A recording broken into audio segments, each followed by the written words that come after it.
Hey, what's up, guys? I'm Kenny Florian. This is Antonio Rivers, and we're representing Argus Integrated Defense. We're here at the A&R Tactics Shoot House, and this helps us stress test a lot of the different techniques, and it's a great reminder that you're not always going to be in the environment that you want to be. I don't have that sexy, cool, big cage where I get to have 32 feet, 30 feet.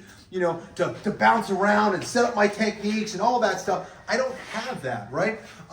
So we have to understand that this is totally different. We might be in a smaller room, we got a table, we got some chairs, we got a nice hard wall, I don't have any soft mats around, all those things that I need to be aware of. And I kind of wanted to talk about striking techniques. A lot of times we like to hit pads and we think like, hey, as Mr. Guy who is a hobbyist or a former, professional kickboxer, Muay Thai guy, whatever it is, you're not always going to be in that perfect environment. You're not going to have all the space that you want. Typically, you're going to be in a close environment, and we have to use not only legal techniques for that sport, but also maybe some other things that we can utilize that can be effective.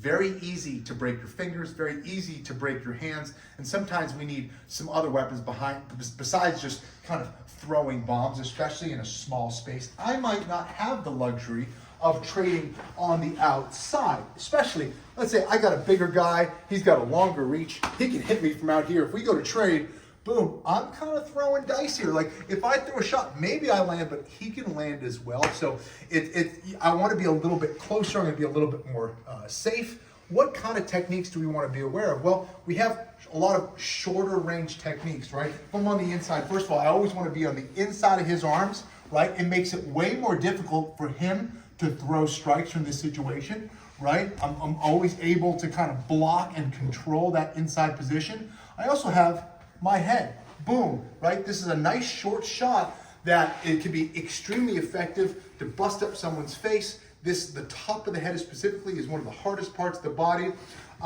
Knees, right? Let's say I could be the best kicker in the world.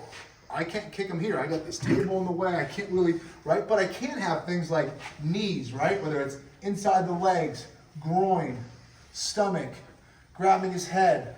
I have it to the face. All those things are short strikes that can be utilized very effectively. The other thing, elbows. I'm on the inside, right? I have my elbows up here, my elbows up and over. Let's say he has an inside position, right? I can always trap this down, come up and over with an elbow. I can come on the inside with an elbow. And these are very hard, very much harder to break than say my hand. So understanding that like, okay, I can be a great kicker, but out here, my kicks are useless. I got this table in the way, I got this wall in the way, right? And again, anytime I'm throwing these long range strikes or trading long blows, especially with someone who's bigger, stronger than me, I'm throwing dice. He can knock me out too. So just be aware, getting to that close space, being aware of your environment and having to adapt to your environment is absolutely critical.